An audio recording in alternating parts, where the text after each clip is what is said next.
we don't talk about the fear. We don't talk about the anxiety. And so we shove it down. We keep it to ourselves. It's shameful and it's isolating because I promise you, everyone around you is feeling those same things at some point or another in their career.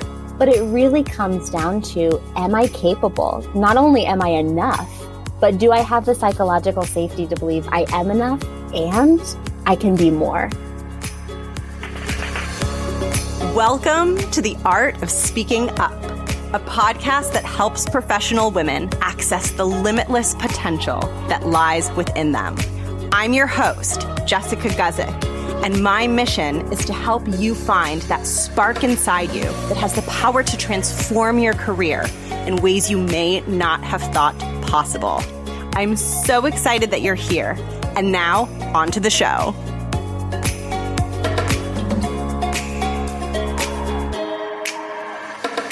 Welcome to the show. Thank you for tuning in. If you've been listening a while, it is great to have you back. And if you're new to the show, I'm Jessica. I'm the host of this podcast. I am a working woman in corporate America. I'm a corporate strategist, and I've been doing this show for almost 2 years. It's approaching the 2-year mark, which is a little wild to think about, but I'm really looking forward to you hearing this conversation because it touches on something that I think is really important and something that I really wish that I had maybe integrated sooner, which is that these feelings of imposter syndrome and struggling and feeling really alone and sort of feeling ashamed of where you're at is actually a very universal experience that a lot of women experience in their professional lives. But that being said, when you experience it, you often feel really alone, and it can really feel like you're the only one going through what you're going through. I know that's how I felt. I felt like I was uniquely broken. There was something about me that just couldn't figure out just how to show up, how to feel confident, how to speak up. And I shrunk myself very, very small. And if I had realized that what I was going through was actually very normal, then I think I would have felt a lot better. And I think I would have been able to work through it a little bit faster than I did. So I hope hearing this conversation that you're about to hear, which is about struggle and about moving through struggle and allowing yourself to dream and wish for something bigger, even if there are things in front of you that feel very difficult. This episode is all about that. And I hope it helps you see and helps you believe that wherever you are at right now, even if it feels hard, it feels difficult, you are not alone. And you absolutely can grow and change, and you can grow into something really big and incredible if that's what you want. And we definitely need more women, especially in corporate, who are pursuing big and incredible things. If you listened to the show last week, you know that I have put my ebook out into the world, and I'm just excited because I put a lot of my heart and soul into it. I wrote an ebook called The Smart, Ambitious Woman's Guide to Assertiveness in the Workplace, and I wrote it because I struggled a lot with my voice, and I really defaulted to this behavior of keeping myself comfortable by just not speaking as much as possible. It felt good and it felt safe for me to just be quiet all of the time.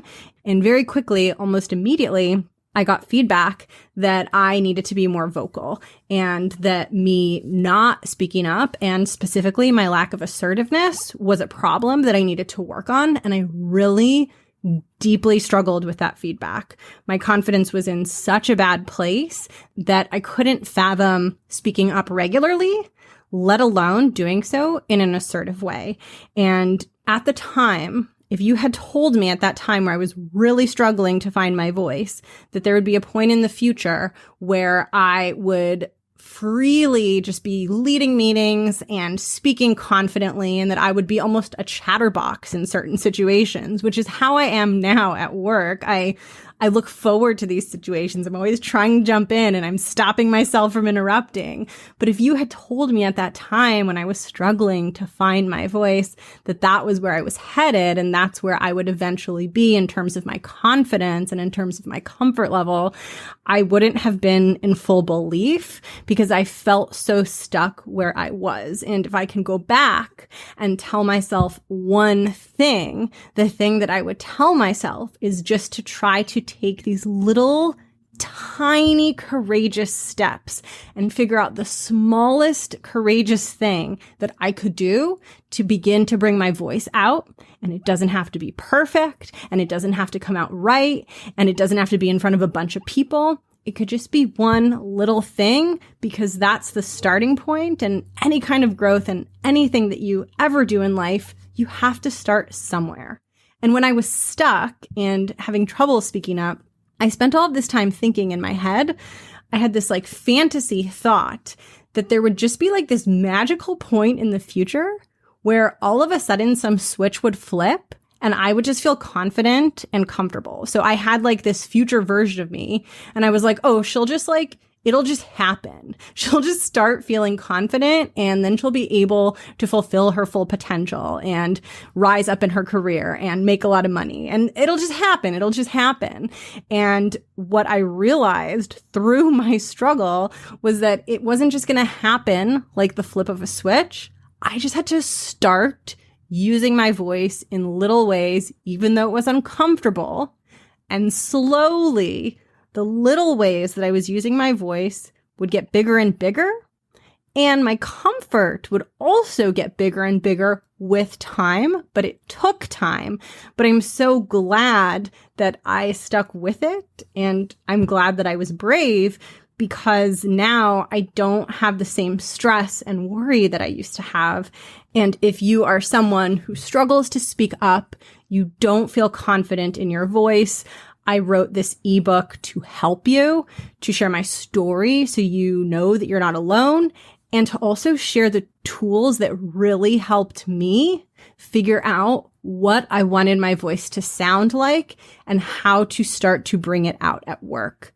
And because this ebook is just coming out in the world and because it's new, I'm hosting a gathering on August 9th to celebrate the ebook, and you are invited. So this is going to be kind of like a book club / gathering, but you don't have to have read the book to join. So don't worry. What we're going to talk about and what I'm going to teach is going to be complementary to what's in the ebook, but you can just get started on it or read it after. So don't worry about that. But the goal of this gathering is to help you start moving down that path of growing into that version of you that feels confident, that isn't afraid about speaking up, that can show up not only bold and strong, but actually with enjoyment and having fun. Because once the confidence comes in and you're really able to just speak and not worry so much about what you're saying, you actually can reach a much greater level of satisfaction with your job because you get to fully engage with what you're working on and the people around you without being so caught in your head and so caught in the self-judgment and all of the mind chatter and the second guessing. This gathering is intended to help you get there, and I'm going to be teaching some simple but helpful executive communication skills. And, when you hear the phrase executive communication skills, that can kind of sound big and scary, like, what's that? But it's actually, they're easy and simple, but they are designed to help you sound more powerful, help you be more effective, help you be more assertive, but in approachable ways and in ways that you would feel comfortable implementing right away. It starts with a small step, and I want to teach you some of those small steps so that you can take it out with you into the world at work, begin using your voice and getting closer to the vision of what you want to be, which is someone who speaks freely and who is unafraid. I hope to see you there. Some of you have already signed up, so I'm looking forward to meeting you. This gathering is going to happen on August 9th via Zoom. And I will link both the ebook and the link to sign up for the book club / gathering below in the show notes. And also when you sign up for the ebook, when you get the ebook, it also includes the link to sign up for this. I'm putting a cap on the number of people because I do want it to be small enough that we get some interaction. That being said, there is no pressure at all to participate a lot, to speak up a lot. As someone myself who has experienced a lot of shyness and anxiety in my life, I have sometimes felt a little bit hesitant to join these things, to join these women's groups, because I have been in some where I haven't felt totally safe and I haven't felt totally comfortable. And it is really important for me to give you the option to participate, to use your voice if you want to, but also just the option to listen and observe and learn. It is totally up to you. I hope to see you there. It's going to be helpful, but it'll also be fun because fun is very important to me. I will link both the ebook and this event below. It's all free, by the way. The ebook is free. The gathering / book club is free, and I will link all of it below. And with that, let's get into today's interview. Hope you enjoy.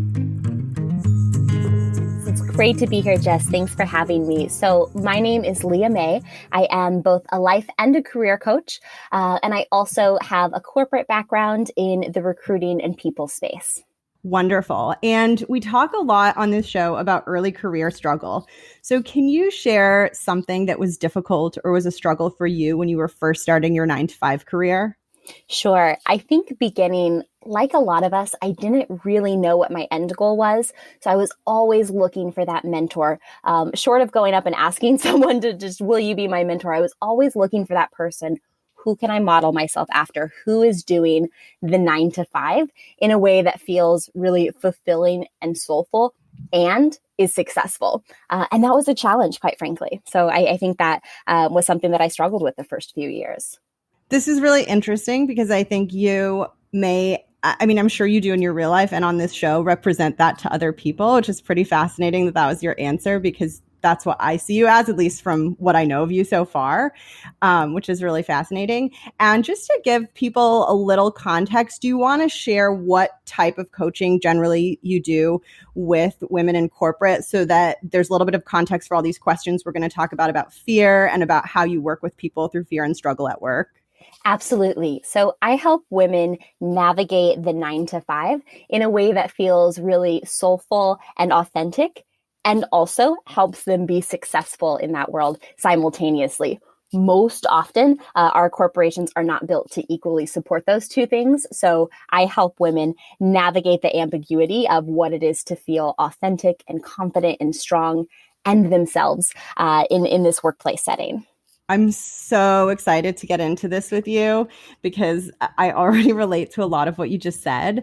And the first thing that I wanted to get your thoughts on is something that I struggled with a bit, especially earlier in my career, but I think it's still something that comes up, which is sometimes I feel like there's not necessarily a lot of open discussion about fear and insecurity and some of the darker, more debilitating, sometimes more shameful emotions that we can experience in a professional setting.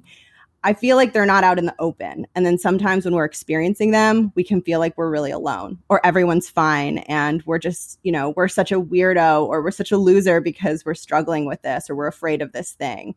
I'm really curious just to get your thoughts on that from your own experience and from the coaching you've done. Absolutely. And everything you said, I relate to. I have been there. I've seen it in my own career and certainly with the people that I'm coaching as well. When we're taught about what success looks like in the 9-to-5, it is all about climbing the ladder. It's all about financial stability, getting the bonus, getting the accolades, doing a great job, keeping people happy, right? These are the ways that we think of success. And what we don't talk about is on that climb, all of the emotions that come into play, all of the fears, all of the anxieties. I promise you, no one just climbs to the top without experiencing every single one of those things. But in my experience, we don't talk about the fear. We don't talk about the anxiety. And so we shove it down. We keep it to ourselves. It's shameful. And it's isolating because I promise you, everyone around you is feeling those same things at some point or another in their career.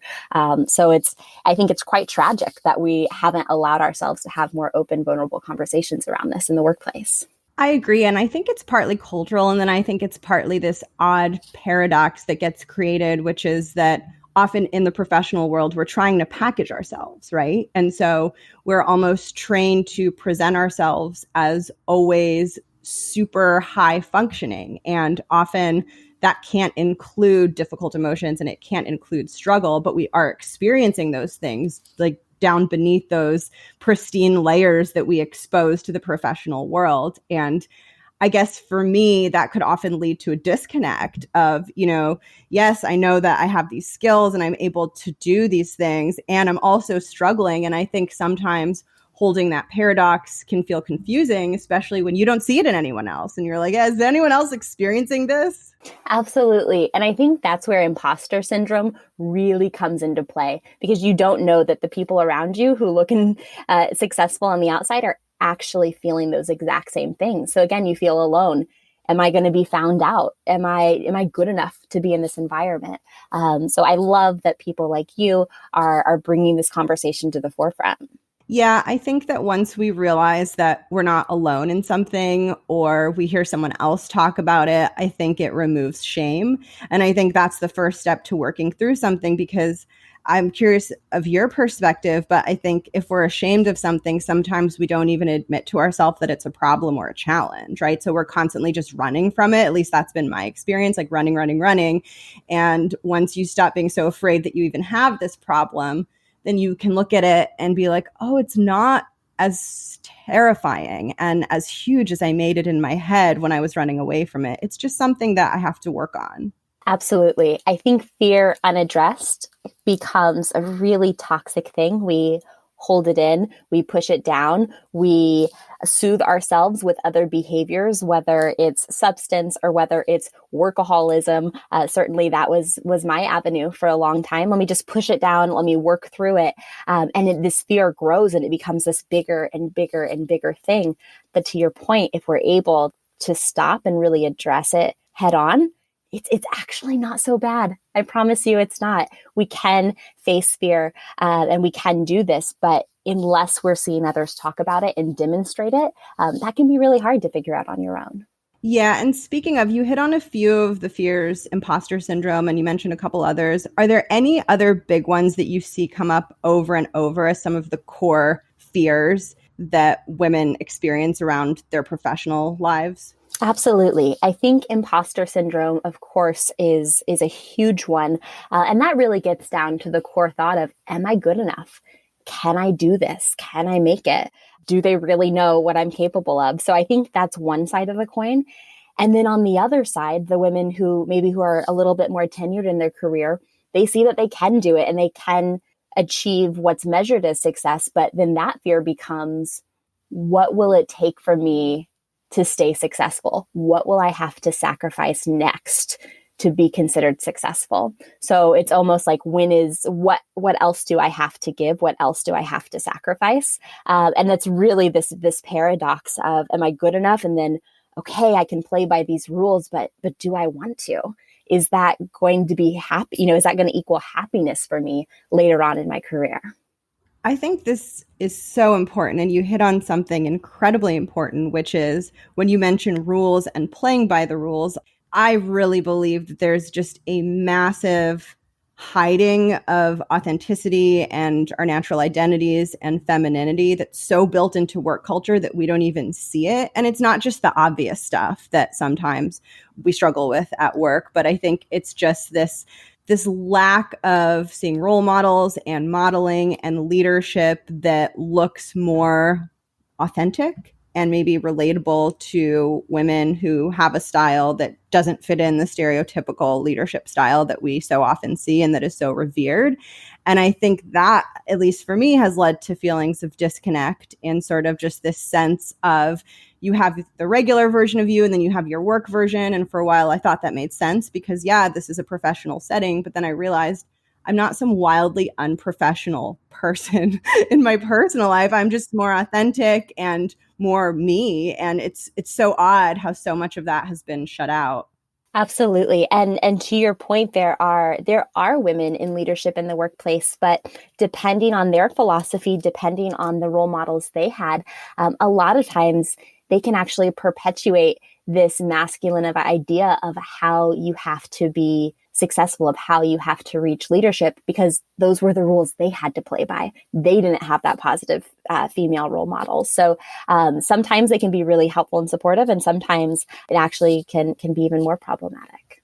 I agree. And I'm really excited to prod into a little bit of what you see in coaching, because I'm fascinated by the topic of fear and how it shows up at work. When you're working with a client and you're kind of talking with them about their professional experience, are there certain things you'll see someone do or say that kind of rings an alarm bell for you as a coach, where you're thinking, oh, there's fear here? Absolutely. As women, I think we spend a lot of time justifying. So they may start to speak about a fear, but then very quickly, this is why, and this is how it has to be. And, very quickly want to fast forward to the next conversation. So very similar to how they're letting that act out in their life. Maybe they feel a little stench of it and they're like, oh, put it down, put it away, back burner, we can't go there. So certainly I look for those cues in conversation. And then once you uncover that there is fear and there's kind of something underlying, I'm sure you have many different approaches and it changes based on the specific person, but is there anything you can share in terms of how as a coach you're thinking about that and what you're sort of going to try to guide that person through, so that maybe someone who is becoming aware of their own experience of fear can start to think about, okay, how could I look at this? How could I process this? What could I do with this? When I ask a client, what's behind this fear? I'm not good enough. Okay, so as a coach, I want to dig beneath that. Okay, so if you're not good enough, let's just pretend you're not right now. What does that mean? Let's play the worst case scenario game and let's just get to the very core. And so they will just keep spinning out. Well, if I'm not good enough, maybe I won't get that promotion. Okay, so if you don't get that promotion, then what? And we just keep playing this game to get to the thought behind the thought, another layer down. And then most times, 9 times out of 10, you'll see that thing is really not actually very realistic, or it's not representative of who you are and how you show up in the world. It's not representative of what you really believe about yourself. It's just this tiny little seed of a thought that we let grow and get really big and really gnarly and take over our behavior and create anxiety. It's so bizarre how when the thought is in our head, it takes on completely different characteristics than when it comes out. Absolutely. And I really believe that goes back to, we push it down. We don't want to see it. We don't want to sit with it. It's not comfortable. I promise you that. But unobserved, not dealt with, then we allow it just to spin out and grow and grow and grow. And it becomes, it has to manifest in other ways because we're not logically looking at it. So it's going to come out when you're, crying in the bathroom, or when you're aggressively cleaning when you get home, or when you're, keeping yourself at the computer typing away until 9 p.m. because that's how you're dealing with this thought of, what if I'm not good enough? What if they don't like me? What if I don't get the promotion? What if I get fired? So it manifests in all these different ways simply because we don't stop to look at it. We don't stop to observe it and digest it. This is also interesting to me, and I love talking about this stuff. And I want to talk about something that's somewhat related, but which is sort of this idea of change, right? Because I think we've kind of been focused on some of those thoughts of not enoughness and those challenging beliefs that we have and the fears. And then I think there's another side to the coin, which is being in challenging situations, being stretched to our limits, and really having to grow and actually become more skilled than we are, or show up in ways that we haven't before and change into something bigger than we currently are. And I think that it's so important for women to cultivate a sense of belief around that it is possible to change. It's possible for something that you once thought was hard, or that you once dreaded, or that, you once thought you could never do, that there will be a point where you will be able to do that. You can change and grow. And I guess my question for you is, what do you see with your clients in terms of struggle to believe that they can change and grow into something that maybe seems too big or so far beyond where they are right now? I think the struggle to believe, I love that phrase for it. And I think we all deal with it and feel it at some point in our life. But it really comes down to, am I capable? Not only am I enough, but do I have the psychological safety to believe I am enough and I can be more? So a lot of us get stuck in this binary thinking of, I am this or I am that, right? These are the two sides. These are the two different ways I could be. And you've heard people say, oh, I'm just not that kind of person. I'm just not the person who could fill in the blank, right? And so we really start to believe we put these labels on ourselves like, oh, I'm just an introvert. I could never speak in front of a group. I'm not creative, right? I hear that one a lot. Oh, I'm just not creative. Maybe not in the traditional sense. I work with a ton of people who are creative, but who've never allowed themselves that label. But you have to look for evidence. The struggle to believe comes from that voice in our head, that imposter syndrome that just won't shut the heck up, right? It's just going to keep saying all the time. You have to call BS on that, right? Yeah, at some point you have to say, I don't want to feel this way. I don't want to believe these thoughts about myself anymore.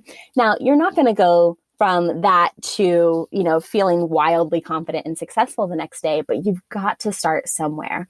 So if it's okay to share, one of my favorite exercises to have my clients do in between sessions, especially when they're struggling with the belief in themselves or confidence, is I want them to make a list, their 25 life's biggest accomplishments, not necessarily just in a professional setting, but everything you've done that was hard, that you thought you couldn't do, that you were impressed by, that your family or friends rewarded you for, maybe that nobody even knew happened. Maybe you had a really tough conversation, but you said what you needed to say. Maybe it didn't even go well, but you knew that was a push for you. You knew that was something you hadn't done before. And my clients will always push back at this exercise. I will say they hate it even. Oh, well, I could only think of 2 or 3. There's no way I could fill a list of 25. And I really pushed them. I said, I want you to come up with a list of 25 and you have to email it to me because I want to make sure you're doing it, right? And the next week, I promise you, they are blown away with themselves. Oh my goodness. I totally forgot about this instance where I asked for a raise, even though it was off the compensation cycle, or where I, completed a marathon after, I've never worked out in my whole life. They forget about these moments. And when they see it looking back at them, it's a bit of almost like a confidence resume, right? Like, here is the evidence. Here is the proof where I did something really hard. And that's what we have to remind ourselves of and put back in front of us constantly. Our brains look for evidence. And if you can feed yourself that mindset of, I've done hard things. And I most often, I will ask my clients, like, take that list of 25. I want you to put it on your bathroom mirror. I want you to see it every morning. And I want you to start remembering who you are, what you've already done, and build on that. So that struggle to believe, it starts with a seed, but you have to create that for yourself. No one is going to walk up, maybe your mom. Most people aren't going to walk up to you and just remind you of how incredible you are, right? So we have to cultivate that for ourselves.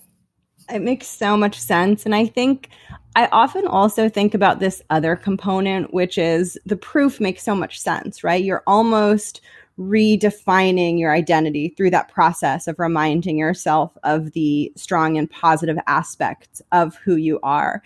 And then there's this element of the future is unknown. And I just love thinking and talking about this idea that you actually now might try something that you've never done. And yes, you have proof that you're strong and resilient, but you don't have proof that you'll get the raise that you're asking for, or that you'll be able to pursue the career path that you've mapped out for yourself, or that you'll have the courage to speak up more in meetings, however big or small it is. And I think sometimes for me, I think a lot about the element of being visionary and like dreaming a little bit and sort of allowing yourself to go there as a way to begin to stretch your brain. Because I think that dreaming and daydreaming and visioning is really underrated, and we need to do more besides that. It's not like smart goal setting, but I think there's a place for it. I couldn't agree more. And if I may share, this is actually a personal practice I do daily. So I've got my list of 25. Yes, I did the exercise myself. But also, once you start to feel confidence in that, then you create the safety to dream. And a lot of people, when we first start coaching, they're not even in the place where they could think of dreaming. What do they want to do 5, 10 years from now? Because they're so caught in that fear. So we work with the fear. Fear is our friend. We work through that. And then we create that psychological safety to dream. So one of my daily practices is I actually write down 10 beyond believable dreams that I have for myself. Every single day, I write them down as if I've done them in past tense. And every single day, I write those down, the same 10. The list doesn't change. And at the bottom of my list, I write, and the dream I'm currently working on. And I write one of those 10. I've been doing this for about 6 months now, and I'm shocked. I've made 2 or 3 of those big dreams already happen. And these were like, when I sat down to make these were, my beyond my wildest dreams goals. And if I'm constantly looking at them, even if it's, just 2 minutes a day, it's usually less than that. I'm constantly telling my brain, we can do this. Like you're just navigating yourself, your subconscious to that. And I do think repetition, and I do think just having that in front of you daily really plants that seed to create that. And I would guess that it also feels really good and puts you in a really wonderful state to start the rest of your day. It certainly does most days. Most days I'm like, these are beautiful goals. I can't wait to achieve this. And look, I'm human. There's some mornings where I'm like, I don't want to sit down and write my goals. Like I've got stuff to do. I don't have time for this. But I do make a point to do it every single day because it can shift my mood. And it just reminds me, even when, the world is happening around us, we're having a bad day, you can still put a couple of minutes of intention into who you are, where you're going, and what you're creating for yourself. Oh, yes. And a really small amount of time, I think, can give an unexpectedly large return often.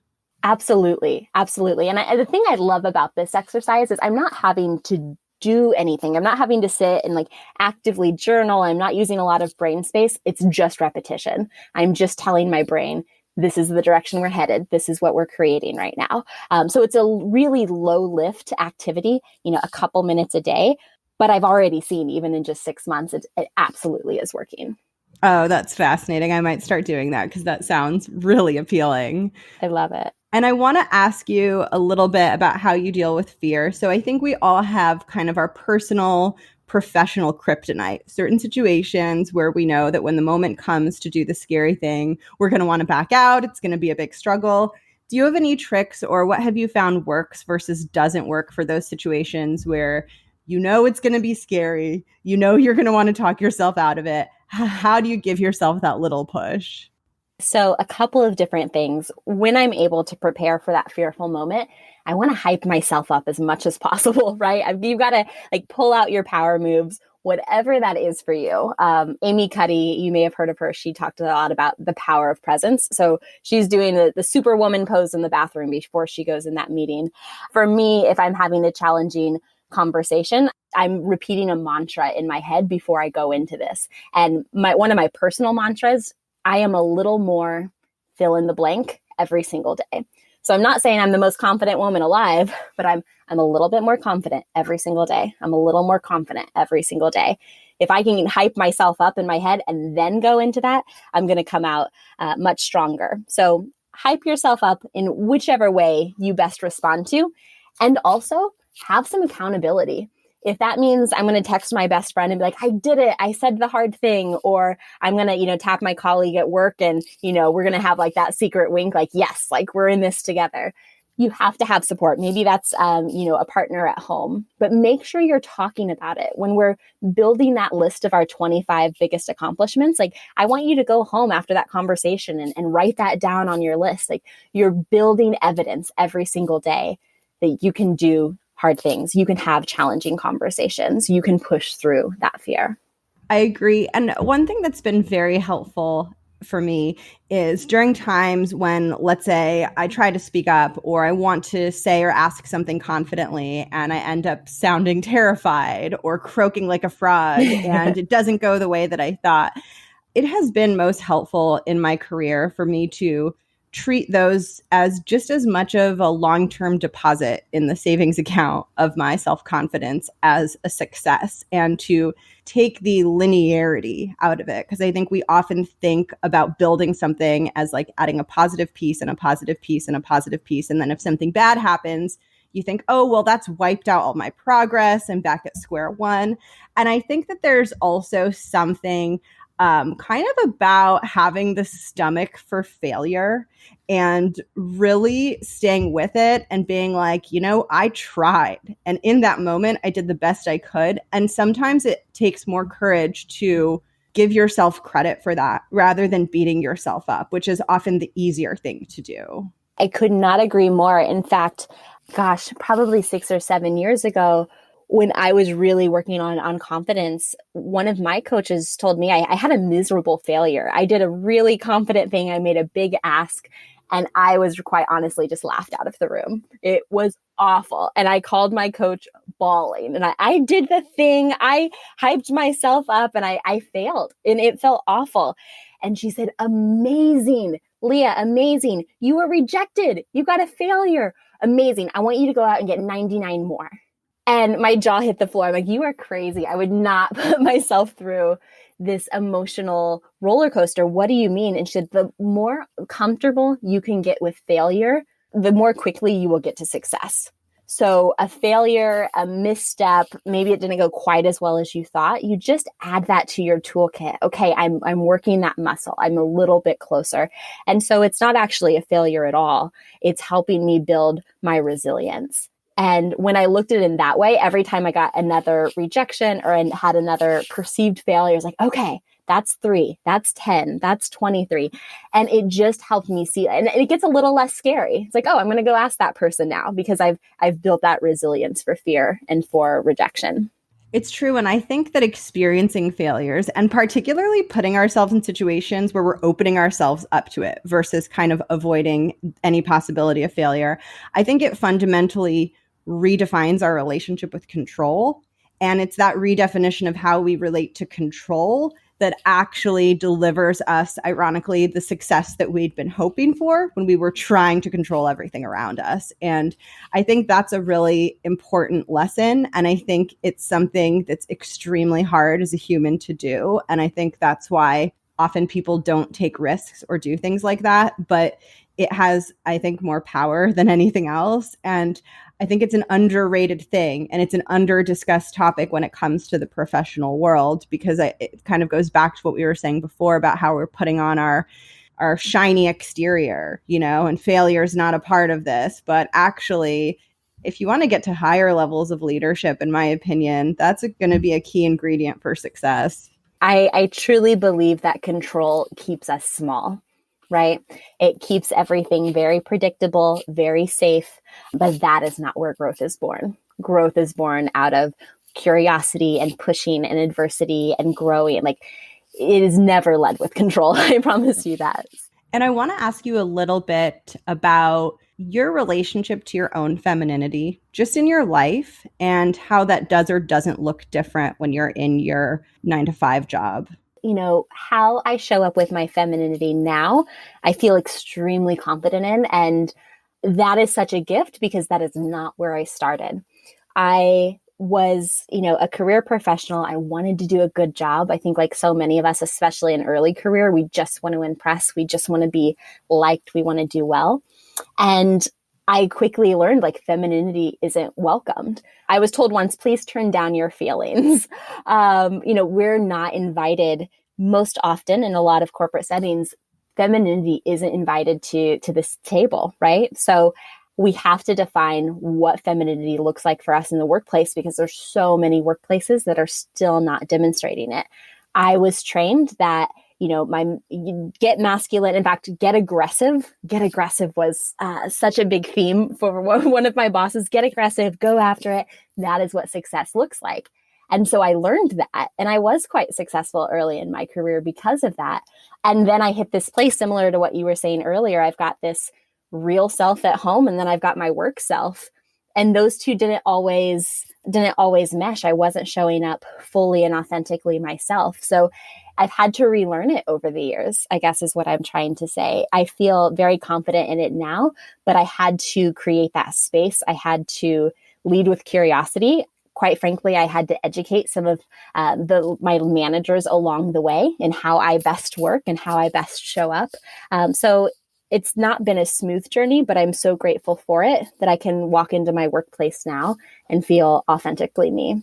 Are there any specific habits that you let go of as part of that transformation? I think the need to aggressively just push through. If my body is saying we need a break, if my mind is saying we need a break, if we push through something where, you can tell if an employee in the room or, someone at the table, you can tell if something bothers them and they just push it down. But learning to speak up for others actually gave me the confidence to speak up for myself. Oh, Jessica, I think you had something to say. Oh, does that work for you? Helping others fully be themselves in the workplace actually helped me gain more confidence to push back for myself. I love that. And before we start moving into the closing questions, I want to ask you, A, where people can get in touch with you, and B, we've talked a little bit about it, but maybe anything you want to share about what it's like to work with you. Absolutely. So you can find me at leighamaycoaching.com. And what it's like to work with me, honestly, it's a lot like this conversation. My coaching is conversational. I want to be supportive. We're action oriented. So I'm always going to push you a little bit beyond what you're comfortable with, but you're also going to have a safe place to land. So I would like to say I take a pretty balanced approach when it comes to both masculinity and femininity. And how can you embody that in your own life? Wonderful. And with that, we're going to move into the closing questions. My favorite. There used to be 2, now there are 4 that keep multiplying. This first one is just your best advice for helping someone attain career success and fulfillment, essentially. And I love to ask people what they think someone should be doing this year, this month, and this week to help move their career in the direction they want, whatever that means for them. So I like to start closer out from this week, and then we'll go into larger timeframes. So what is one thing you'd recommend someone focus on this week in order to move their career closer to being the career of their dreams? Sure. So this week, I would reach out to someone who you've watched from afar. It could be a LinkedIn connection. It could be someone in your company, a past colleague. Reach out to someone you admire from afar, schedule a coffee chat, and get to learn about them. How did they get to where they are? What's their best advice for you? But begin that networking now. And what should they think about or focus on this month? This month, I think you can set 1 or 2 small career goals. What is going to push you a little bit outside of your comfort zone? What's been on your wish list for a year or a month that you haven't gotten to? And how can you put some action behind that? And what should they focus on this year? This year, we're still in the beginning part of the year. So I would want you to set a big, juicy goal for the end of December. And I want it to feel a little scary. I want it to feel like a stretch. And I want you to write that down, maybe above your desk, maybe background on your phone, but I want you to look at that every day and push towards that big, scary goal. Oh, I love this. It's so funny. Like your coach strengths are bubbling out right now with this question. That was really fun to ask you. I love it. And this next one is about a theme that I've been exploring on the show, which is this contrast between the huge things. So when I think about goals like becoming more confident or showing up more boldly, I think of that as a big, lofty goal. And what I have been fascinated by is how often these big, lofty goals actually get developed and built. We move towards them in these tiny instances that are sometimes shorter than a second, where we make a different decision or we push ourselves to do something in the moment that feels scary or challenging. And I love asking everyone to share maybe one tiny moment that kind of represented that for them, where they did something a little bit different than before, and it really represented a step in the evolution of what they were trying to become. Absolutely. I remember the first time, and I was an individual contributor at this point, and I remember the first time I held my ground with a VP who was about 5 levels above me. And in the past, I had always been the yes person. Yes, okay. Yes, okay. Let me do that. Right on it for you. And the asks were just not realistic. And so the first time I pushed back and said, actually, and, stated my case for why that wasn't going to work and my advice for how we could work through this together. But in a very diplomatic way, I said, no, that's not going to work for me. And I kind of scared myself. It was one of those moments like, did I just do that? Did I just say that? And I registered the shock on their face, but it gave me so much power moving forward. Yes, that was scary. I don't know if I did that as gracefully as I could or should have, but I did it. And it just blew open this whole door of being able to speak up for myself, own my confidence and own my intelligence. Oh, I love that. That leads right into the next question, which is just, what does the title of the show, The Art of Speaking Up, mean to you? Oh, I love that. And I love this title. So The Art of Speaking Up, I think it really, for me, it's about owning that authentic voice. And the word authentic is overplayed. So what I mean by that inner thought, that one that you're feeling to your core, being confident enough and bold enough to say that out loud. So being able to own your confidence out loud.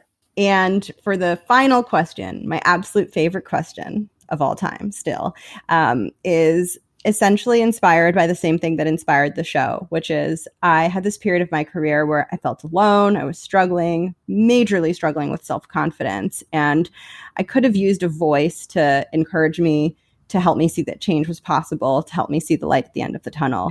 So I love to give this last space to the guests to speak directly to anyone listening who is either struggling, who needs to hear words of encouragement, or is simply looking to feel a little bit more empowered in their career. And so with that, I will turn it over to you to share what is most important for you that you would want other professional women to know.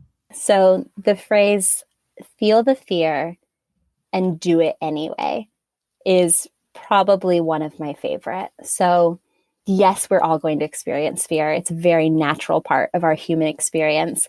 And also, you can hold that and you can create this big, juicy life that you genuinely love, thrive in, feel successful in, personally and professionally. So feel the fear, take that as a sign to lean into it.